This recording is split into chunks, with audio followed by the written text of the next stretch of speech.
Everyone, back to my channel Nisha Mistry lifestyle. তো আজকে তোমাদের একটা নতুন একটা রান্নার রেসিপি নিয়ে চলে এলাম।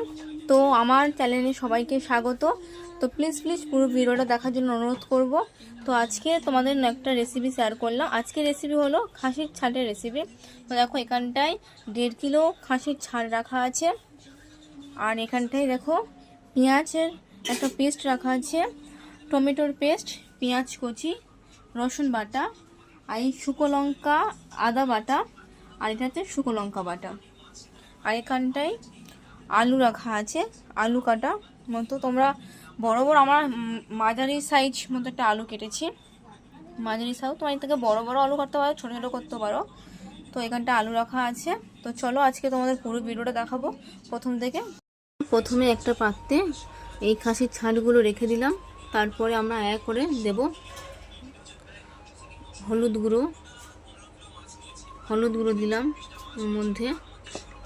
তো রান্নাটা আমি নয়, আমি হয়তো মুখে বলছি, রান্নাটা আমার মাই করবে পুরোটা। তোমার মার হাতে রান্না দারুণ। তো তোমরা প্লিজ এই রান্নাটা একবার ট্রাই করতে পারো বাড়িতে। সত্যি বলছি, মানে কি বলবো, খুব সুন্দর রান্না করে আমার মা। তো দেখো তারপরে মা নুন দিয়ে দিল ওর মধ্যে। একে একে সব মশলা দিয়ে দেবে।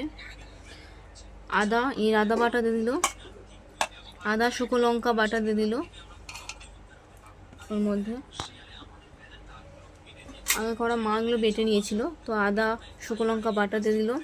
এই পেঁয়াজ বাটা দিয়ে দিল, এক বাটির মধ্যে পেঁয়াজ বাটা দিয়ে দিল ওর মধ্যে। টমেটোর পেস্টও এক বাটির মধ্যে দিয়ে দিল। এবারে ভালোভাবে মিক্সড করে নেবে।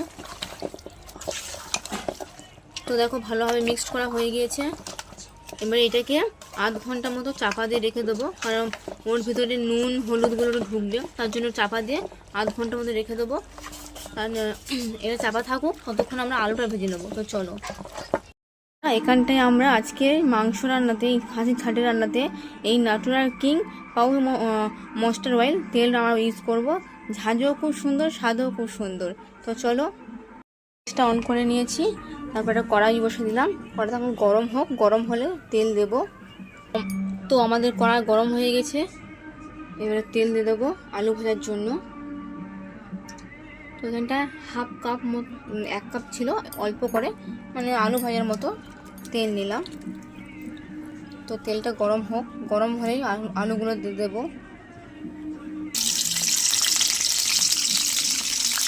তো দেখো তেল গরম হয়ে গেছে অনেকটাই। এবারে আমরা আলুগুলো দিয়ে দিলাম। এবারে ভালোভাবে লাল লাল করে ভেজে নেবো। ওর মধ্যে একটু হলুদ দিয়ে দেবো আলুটার মধ্যে। সেখানটায় 1 চামচ মতো হলুদ গুঁড়ো দিয়ে দিলাম। এবার আলুগুলো ভালোভাবে নাড়িয়ে নেবো, লাল লাল করে ভেজে নেবো আলুগুলোকে। তো কতক্ষণ আলু ভাজুক। তো দেখো আলুগুলো একটু চাপা দেবো, লাল লাল করে ভেজে নেবো আলুগুলোকে। তো ওদিকে আলু ভাজা হচ্ছে, এদিকে ভালোভাবে আমি টক দইটাকে ভালো একটু মিক্স করে নেবো। তো দেখো এখানটা আলুটা তখন ভাজা হোক, বাকি এই কাজগুলো করে নিই। ভালোভাবে টক দইটাকে আমি ভালোভাবে ফেটে নিচ্ছি। তো আমার ডান, টক দই ভালোভাবে ফেটে নিয়েছি। তো এই দেখো লাল লাল করে আলু ভাজা হয়ে গিয়েছে। আমিও কিন্তু আমার মার সঙ্গে হাতে হাতে সাহায্য করছি। আমি আলুগুলিকে তুলে নেব একটা পাত্রের মধ্যে। দেখো বন্ধুরা, সুন্দর করে লাল লাল করে আলু ভেজে নিয়েছি। এবারে আমরা যে আলু ভাজার তেলটা আছে, ওই তেলের মধ্যে মশলা দিয়ে দেবো। তো দেখো, তো এখানটায় মশলা দেওয়ার জন্য শুকনো লঙ্কা আছে, জিরে আছে, এলাচ আছে, আর হচ্ছে গরম মশলার মধ্যে এলাচ, মিষ্টি কাঠ আর লবঙ্গ আছে। তো এগুলো তেলের মধ্যে দেব। তো তাও তো আমরা দিয়ে দিলাম শুকনো লঙ্কা দিলাম, এই গরম মশলাটা দিলাম। ফোড়ন হিসেবে আমরা এটাই দিচ্ছি। তোমরা ফোড়ন হিসেবে পেঁয়াজ দিতে পারো, আর অন্য কিছু দিতে পারো। তো আমরা পেঁয়াজই দেবো। তো এখানটায় দেখো হাফ কত হয় পেঁয়াজ, 400-500 এরকম পেঁয়াজ আছে। তো দেখো ওই পেঁয়াজগুলোকে দিয়ে দিলাম তেলের মধ্যে।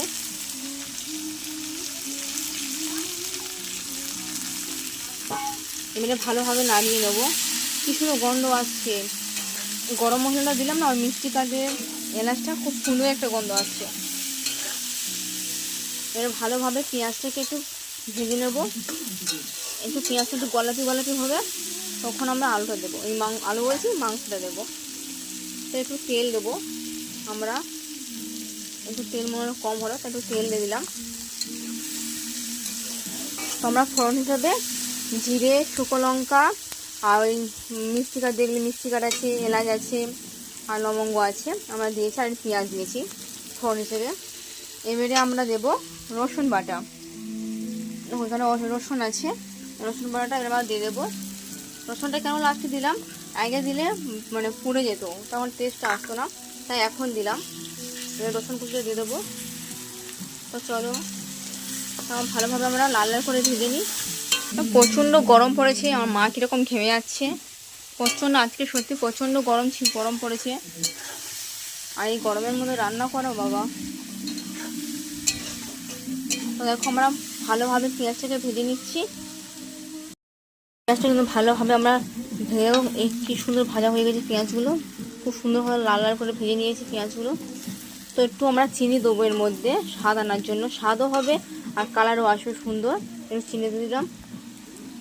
তোমার চিনি নাও দিতে পারো, কিন্তু চিনি দিলে স্বাদ আসে আর কালারও আসে, তাই আমরা একটু চিনি দিলাম। তো ভাজা হয়ে গেছে, এবারে কিন্তু আমরা ওই খাসির ছাড়টা দিয়ে দেবো। এই দেখো আগে থেকে ম্যারিনেট করা ছিল, মানে এগুলোকে দিয়ে দেবো এক করে কড়ার মধ্যে। কড়ার মধ্যে আমরা দিয়ে দেবো সব কটা। ডান দেওয়া।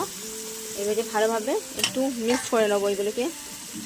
তো খুব ভারী, তো মা সাঁড়াশি দিয়ে ধরেছে, এক থেকে নাড়া দিচ্ছে, নাড়া কিন্তু কড়া উল্টে পড়ে যেতে পারে। ভালোভাবে সব কটা মিক্স করে নেবো। এত সুন্দর গন্ধ বার হচ্ছে কি বলবো, মানে রান্না না কমপ্লিট হওয়ার পর এত সুন্দর সেন্ট বার হচ্ছে। তো ভালোভাবে মিক্স করে নেবো। চলো ভালোভাবে আমরা নিয়ে জল ছাড়তে শুরু করে দিয়েছে। একটু হলুদ গুঁড়ো দেবো, একটু হলুদ কম মনে হচ্ছে, একটু হলুদ গুঁড়ো দিয়ে দিলাম। তো এখানটা আমরা শুকনো লঙ্কা রান্না করছি, তো মাংসর কালার আনার জন্য কালারিং গুঁড়ো মশলা দিচ্ছি, গুঁড়ো লঙ্কার কালারটা এত সুন্দর হয়। তো আমার পুরো কিন্তু বাটার মশলা রান্না হচ্ছে, শুকনো লঙ্কা রান্না হচ্ছে। তো এরা কালার হওয়ার জন্য কালারিং গুঁড়ো মশলা দিলাম, এই গুঁড়ো লঙ্কা দিলাম, কাশ্মীরি গুঁড়ো লঙ্কা কালারিং। তো এবার ভালোভাবে মিক্সড করে নেবো দুটোকে। তো মিক্সড করে নিচ্ছে মা।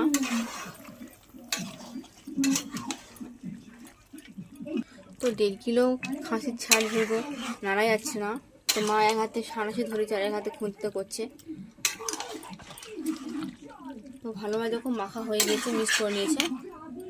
তো চলো, তো এই দেখো জল ছাড়তে শুরু করে দিয়েছে। আমরা কিন্তু তেলটা কম দিয়েছি যেহেতু, কারণ যেহেতু এটা চর্বি তো প্রচুর তেল উঠবে। আর দেখো প্রচুর জল উঠছে। তো চাপা দেবো না, চাপা দিলে আরও জল উঠবে, তাই চাপা না দিয়ে করছি। আর তেল প্রচুর উঠবে, তেল কিন্তু পরিমাণ আমরা কম দিয়েছি, যেহেতু অনেকগুলো 1.5 কিলো খাসির ছাড়, প্রচুর তেল উঠবে। তো চলো ভালোভাবে সিদ্ধ হোক, ফুটছে ভালোই, ফুটিনি, জলটা কমাবো। কত জল উঠেছে আর আস্তে আস্তে তেল ছাড়ছে, কিন্তু তেলও ছাড়ছে, একটু নাড়া দেবো। তো দেখো বন্ধুরা, জল তো মরছেই না, প্রচুর জল উঠেছে। তো জল 8 ঘন্টা ধরে সারাক্ষণ কষেই যাচ্ছে, কিন্তু জল তো মরছেই না, প্রচুর জল উঠেছে, প্রচুর। দেখো অনেক জল উঠেছে, জল প্রচুর, তেলও উঠেছে, তেল। তো দেখো তেল কিন্তু অনেকটা, জলও অনেকটা কমে গেছে, তেলও ছেড়ে গিয়েছে। এবারে এই ফাটানো টক দইটা দিয়ে দেবো।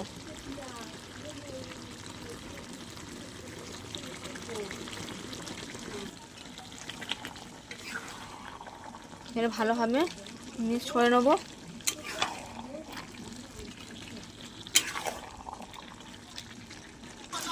তো দেখো বন্ধুরা, তেলও অনেকটা এসছে আর জল অনেকটা মরে গিয়েছে।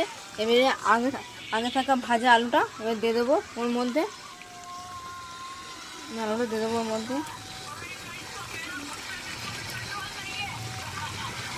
ভালোভাবে কষে নেব আলুটার মাংসটাকে। তো আমি আমার মার হাতে অনেকটা সাহায্য করে দিচ্ছি, তার মা একা পারতো না, আর এই গরমের মধ্যে কি সুন্দর কালারটাও এসছে, অনেকটা জল মরে গিয়েছে। পুরো 1 ঘন্টা ধরে মানে কষলাম, জলটা মরতে পুরো 1 ঘন্টা লাগলো, এত জল তেল উঠেছে। তো দেখো কত তেল উঠেছে, ভীষণ তেল ছেড়েছে, জলটা মানে কত তেল উঠেছে। তো ভালোভাবে নাড়াচ্ছি। তো আমরা এটা প্রেসার কুকারে করবো। ভালোভাবে কষা হয়ে গেলে এই মাংসগুলো প্রেসার কুকারের মধ্যে দিয়ে দেবো, তাড়াতাড়ি সিদ্ধ হবে। কারণ অনেকটা বেজে গেছে, 1 ঘন্টা ধরে কষছি। তো প্রেসার কুকারে দিয়ে দেবো এগুলো। তো একটু কষে নেবো ভালোভাবে। আমরা ভালোভাবে কষছি আলুগুলো ভালোভাবে কষে নিলাম। ভালোভাবে কষছি প্রেসার কুকারে দেবো। আমার ভালোভাবে কষে নিচ্ছি, কারণ আলুটা যেহেতু সবাই দিলাম, তো ওটা ভালো না কষলে হবে না। আলুটার সঙ্গে মধ্যেও তেল মশলা ঢুকুক, তাই ভালোভাবে কষে নিচ্ছি। 5 মিনিট মতো কষবো। কষার পর কত তেল উঠেছে। 5 মিনিট মতো কষার পর তারপর প্রেসার কুকারের মতো দিয়ে দেবো। প্রেসার কুকারে দিলে মানে খুব সুন্দর এগুলো ফুলবে আর তাড়াতাড়ি সিদ্ধ হয়ে যাবে, আর খুব সুন্দর টেস্টও আসবে। প্রেসার কুকারে 3-4টে সিটি মারলেই আমাদের রান্না কমপ্লিট। তো দেখো কিন্তু প্রায় খুব সুন্দর হয়ে গেছে, কালারটা তেলও ছেড়েছে। এবারে আমরা এই প্রেসার কুকারের মধ্যে দিয়ে দেবো মাংসগুলো। তোমাদের পুরো রান্নাটা কিন্তু বাটা মশলাই দিয়ে হয়েছে। দেখো কালারটা কত সুন্দর এসছে বাটা মশলার। এবারে এক করে তোমার প্রেসার কুকারের মধ্যে সব মাংসগুলো প্রেসার কুকারের মধ্যে দিয়ে দেবো।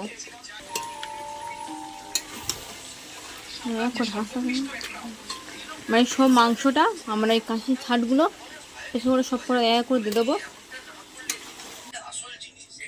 তোমরা পুরোটা প্রেসার কুকারের মধ্যে সব খাসির ছাট মাংসগুলো সব দিয়ে দিলাম। এবারে তো একটু আমরা সামান্য জল দিয়ে দেবো, কারণ আলুগুলো সিদ্ধ হওয়ার জন্য। আমরা বেশি জল দেবো না। তোমরা যদি বেশি একটু জুস করতে চাও তাও তোমরা বেশি জল দিতে পারো। আমরা যেহেতু কষা খাবো, তাই সেখানে অল্প একটু জল দিলাম, আলুগুলো সিদ্ধ হয়ে যায়। তো তোমরা এখানটা যেহেতু এগুলো খাসির ছাড়, তো রুটিতে লুচিতে পরোটাতে এগুলো ভালো মানায়। তো আমরা এটা গরম ভাত দিয়ে খাবো, কষাই করবো, বেশি ঝোল করবো না। এগুলো বেশি ঝোল করলে ভালো লাগে না, কষা এগুলো ভালো লাগে। আমরা অল্প জল দিলাম যাতে আলুগুলো সিদ্ধ হয়ে যায়। তো আমরা চাপা দেবো। চাপা দিলে 3-4টে সিটি মারলে আমাদের মাটন ছাটের রেসিপি তৈরি হবে। তো চলো এবারে আমরা গ্যাসটা একটু অন করে দিলাম, জড়াতে দিলাম, এই বসিয়ে দিলাম। এই 3-4টে সিটি মারলে আমাদের রেডি। তো একটা আমরা স্পেশাল মশলা দেব, তো সেই মশলাটা মা তৈরি করবে। তো চলো দেখাই। ততক্ষণ এটা হতে থাকুক। তোমাদের একটা স্পেশাল মশলা দেখায়, যে মশলাটা মানে পুরো একদম রান্নাটা তৈরি হবে, তখন ওর উপরে ছড়িয়ে দেবে। তো চলো দেখো, আমরা মশলাটা বানানোর জন্য কড়া নিয়েছি, আর এই কড়াটা অন করে দিয়েছি। এখানে জিরে দিচ্ছে মা, জিরাটাকে ভালোভাবে ভেজে নেবে। এখানটা হচ্ছে আমার দেয়, আধুনিও দেয়। যেহেতু আমাদের কাছে এখন এই মুহূর্তে আধুনি নেই, তাই আমরা শুধু জিরেটা ভেজে দিচ্ছি। জিরে ভেজে শিলনোড়ায় বেটে নেবো। তো তোমরা যদি পারো যে আধুনি জিরে দিয়ে বাড়লে খুব সুন্দর একটা স্বাদ হয়, সুন্দর গন্ধ আসে। কিন্তু এই মুহূর্তে আমাদের আধুনি নেই, তাই জিরেটাকে ভালোভাবে লাল করে ভেজে শিলে বেটে নেবো। এরকম আমাদের ভালোভাবে জিরেটাকে লাল করে ভেজে নিয়েছি। এবার তুলে নেবো, একটা পাত্রে নিয়ে নেবো। এটা এরকম প্রেসার করে সিটি পড়ে গিয়েছে আমাদের। তো প্রেসার কুকারের সিটি পড়ে গিয়েছে। এভাবে 3-4টে সিটি মারলেই আমরা নামিয়ে নেবো। মশলাটাকে গুঁড়ো করে নিলাম, মায়ের হাতে গুঁড়ো করে নিচ্ছে। তো শিলনোড়া নেয়নি মা, ওই চাকু দিয়ে, আটা মাখার ওই চাকু দিয়ে ভালোভাবে গুঁড়ো করে নিচ্ছে মশলাটাকে। যখন 3টে সিটি পড়ে গিয়েছে, আর একটা সিটি দেবো, দিলে আমরা নামিয়ে নেবো। আর একটা সিটি দিয়ে নামিয়ে নেবো। 3টে পড়ে গিয়েছে অলরেডি।